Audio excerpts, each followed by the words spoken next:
3 exposés ont été au menu de cette activité. Prenant la parole en tant que premier orateur, Nicolas Kalamba, secrétaire exécutif provincial de la CENI Kasaï Oriental, a indiqué que la presse a fait partie des partenaires importants et a fait un état des lieux sur l'accompagnement de la presse pendant la période électorale. L'état des lieux était positif parce que la presse et les médias nous ont accompagnés dès le début jusqu'à la fin, même si dans certains détails il y a eu un peu de faille, c'est-à-dire non-participation active, tel est le cas du nombre de journalistes qui devaient être sur le terrain.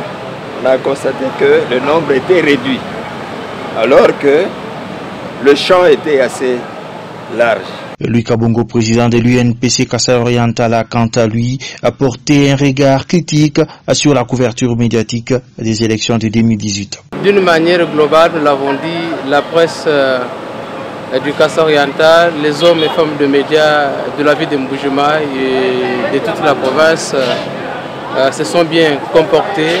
Ils ont fait le meilleur, ils ont rendu le meilleur d'eux-mêmes d'une manière globale.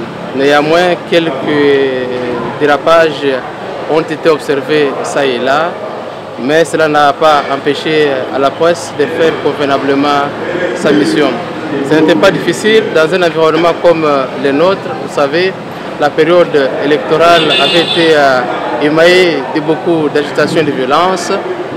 Nombreux journalistes avaient été victimes des actes de vandalisme et sabotage, quelque part de matériel.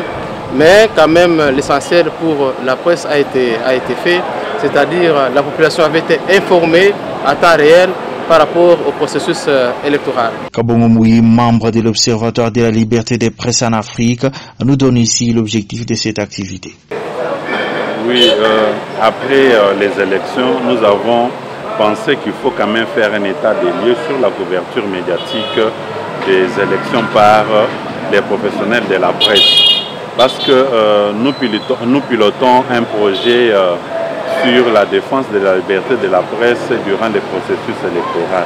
Et ce projet nous a permis de circuler dans plusieurs provinces de la RDC pour renforcer les capacités des journalistes. Et nous nous sommes dit pourquoi pas les Kasaï Oriental. Plusieurs hommes et femmes des médias de la ville de Mbuji-Mayi ont pris part à cet atelier.